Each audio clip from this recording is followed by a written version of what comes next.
friends, this is B. Welcome back to my channel.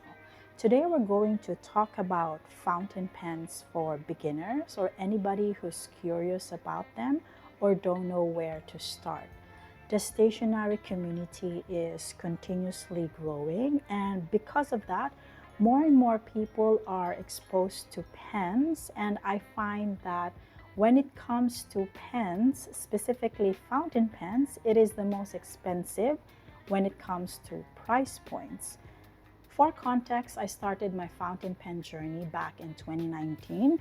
This is an example of the pen that I previously owned. I've already sold my first pen, and it is a model of Lamy Safari. At that time, I didn't really know what fountain pen was, what are the pros and cons, maintenance and whatnot. And after using for 6 months or so, I did my own research, and knowing what I know now, if I were to start my journey when it comes to fountain pens, this is how I'm gonna do it. What you have in here are fountain pens from two brands. This part right here is from Pilot, and this section over here is from Platinum. I'm only recommending two brands because when it comes to nib quality, consistency, and writing performance, given its price point, it's very hard to beat. I'll start off with these ones right here because when it comes to which one I got first, I actually got myself first a Preppy back in the day. For Platinum Preppy, as of this recording, the price is at 23 Malaysian ringgit. It can go a bit lower or even higher depending on the model or the collaboration. And this is how a typical Preppy looks like. So you see the body, which corresponds to the color of the ink, and all of the Preppies come with cartridges inside. So this is like all black, and then this is an example of a colored version, and in this case this is a purple. Now when it comes to nib sizes, it comes in extra fine, fine, and medium, and you want to take note of the numbering system because for extra fine it is number 2, for fine it is number 3, and then for medium it is number 5. They skip the number 4 because of cultural significance. And another way of also determining the nib size is if you look closely, you'll also see the number. This one is number 2. The other examples of Preppies that are available out there, this one is an all clear or what we call demonstrator. And as you can see, you do not see the nib size, but when you look at the nib, it's there. So it is number 3. Then these two right here would be a recommendation if you're after like aesthetic, but you like using Preppy. This one is from Kokuyo. It's a collab with them. It's called Perpanep. And then the inside, it uses a number 3, which is a fine nib. Also comes with a cartridge. So usually whenever I buy these, whatever cartridge is on them, I just leave it as it is because if ever I want to use them, it's ready to go. And then if you want everything like really plain, you also have this one. So as you can see, there's no branding whatsoever. And this one is by Muji.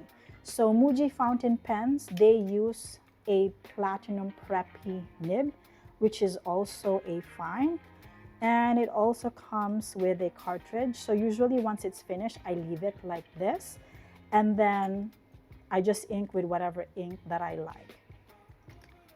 All of these are snap cap, and you can also post them, but if you know me or you follow me on Instagram, I do not post my pens. Then we have Pilot. Their pens are called Pilot Kakunos, and the first one that I got is actually this one. It comes in same sizes as the Preppy, extra fine, fine, and medium.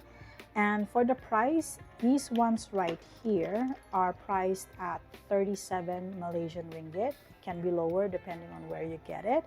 And these ones right here, their latest limited series called Maduromi, is priced at 49.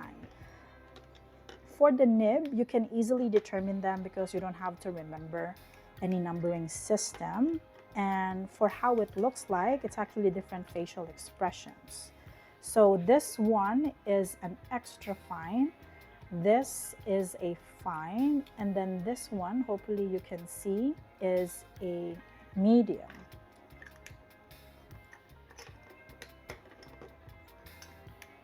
And then this one right here is from like a family series. So this is like the father from the nib. And then there's also like a mother, a boy, and a girl. For the Maduromi series, they change it up a bit to match the pastel colors. And that would be gold plated. So this one is a medium. And then these two right here are both fine. When it comes to refilling them with inks, because by default it comes with cartridges, both of these pens use converters. Now when it comes to Japanese brands, unfortunately, when they issue converters, it's proprietary, meaning to say whatever converters are available for platinum, you cannot fit them with Pilot, vice versa. So for converters, these are an example of them. Your other option is what I've shown you for this one. I think it's this. Save the cartridge, and then from here, you can just fill it up with ink by using a syringe. So this is an example of a blunt syringe. You can easily find these. You could use like a traditional one, but I prefer you go with a blunt version so you don't like poke your finger or whatsoever. And then this one right here, what happens is after you finish the ink, you just take from an ink bottle or an ink vial, and then you can just put it in here. And as an expectation, when it comes to fountain pens, expect to have inky fingers. It's inevitable, but don't worry because the inks that you use are water-based. There are waterproof inks out there, but even if you stain your hands with it, eventually it's just gonna go away. It'll just be a bit longer compared to the usual ones. Now for the converters, I actually have two. So for Platinum Preppy, these are two types of converters. And this one right here, when I first encountered this converter, I was actually surprised because this is priced at 40 ringgit. This is 23. So this is more expensive compared to this one. But then over the years, there are other versions that were created. For an affordable version, you got this one. This one, when I got it, I think it was around like 10 ringgit. So it's a little bit different. It's like push and pull type. This one is like a twist converter.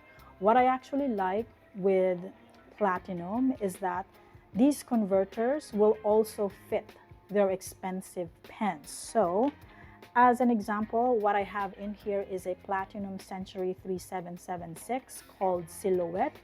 It is a collaboration between Platinum and then Nagasawa. And as you can see, this uses a gold nib. This is an extra fine. And from the portion right here, from this section, you can see that I'm using that same converter as this one.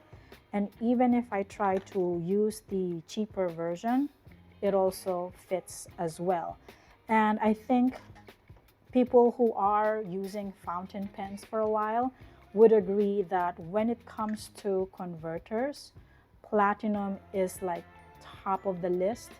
And for context, like how much this is, so imagine around 40 to 50 of these is an equivalent of this pen. That's why I said at the beginning of the video, fountain pens is the most expensive when it comes to this category. for Pilot, this is the converter that I use. It's called Con 40, because Pilot uses other types of converters as well, depending on the pen model. And the price of this one is 18 ringgit. And this one is a bit of a frustration sometimes for me, because whenever I would use this converter on my Kakuno, it becomes tricky when it comes to getting like a full refill of ink. They may look similar, like even for this, because both of them have like that silver balls. Whenever I do the traditional way of inking, like from an ink bottle or an ink vial, no matter what I do in terms of the angle, I don't usually get like a full refill of it. So what I do instead is just use a syringe. So if I were to use a syringe, I'll just like get the ink and then just put it in here, and then this would be the guide that I would use. So if I were to ink up the converter, it'll only be like up to this part. If I do the same for platinum, like somewhere right on this area, because I'm also trying to avoid like ink blurbs whenever you like connect it back to the pen. And if ever I do it that way with the syringe, I would actually just like use this guy right here, and then let's say the converter or even the cartridge is in, and then I'll just put it in here and then let it sit like for a few minutes, and then from there test if the ink has flowed to the feed of the nib. And then an example of an expensive pen for Pilot, like for example this one, this you can also use the Con 40. So this is a Pilot vanishing point. The model is called Radin Stripes. This part right here is like an Arushi, and then the Radin is that thing right there. And it comes with an 18K gold nib. And then if I typically use a cartridge, so if you own any of the cartridges from any of the brands, just keep them, because it'll last you like around 2 to 3 usage after you finish the ink. And then once it's a bit like loose, or you can see like a bit of crack or something, then that's the time you'll change them. This one would fit right here, but if ever I use the Con 40, I think I did it like 2 to 3 times, I'm not able to use this part because this thing right here is intended for the cartridge. And then from here, I can just close it like that. And this type is a retractable fountain pen. To give you an idea in terms of the price, because I shared the 3776 earlier, so this one, like 80 to 90 pieces of this is an equivalent of this pen. So you can just do the math. Next, we're going to talk about maintenance of fountain pens, and I want you to pay attention to this part before you even decide whether or not a fountain pen is for you, because it's different compared to gel pens, roller balls, or even ballpoints. This is an example of like your traditional pen. So this is from Uniball, and usually what happens is once you're finished, you just get yourself a refill, put that inside, and then you're good to go. For fountain pens, it's different. You need to clean them on a routine basis in order to maintain your pens. And if you do that consistently, fountain pens will last you for a very long time. This is the part where it's different. So I'll start off with the Pilot Kakuno. When it comes to cleaning a Pilot Kakuno, it's very easy because you can disassemble everything. For that reason, I actually use these ones for my waterproof inks. And what I mean by that is this part right here, we can just take it out. So this section is called a feed. This one is the nib. What actually happens is if you do not clean your pens routinely, there will be ink buildup over time. It'll either be on this one right here or sometimes even this. And if that happens, you'll encounter like your pen is skipping, or sometimes when you try to write, there's no ink that's coming out. And then when you put them back, the nib just like fits right in to that groove. And then from there, you can just put it like that, together with the rest of the body as well as for the cap.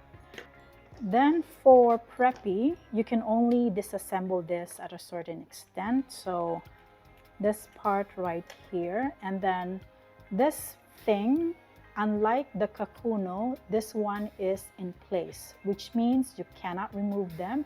However, if ever you do encounter like, let's say like ink residue, for me, I use gray and purple inks, especially if it's like purple.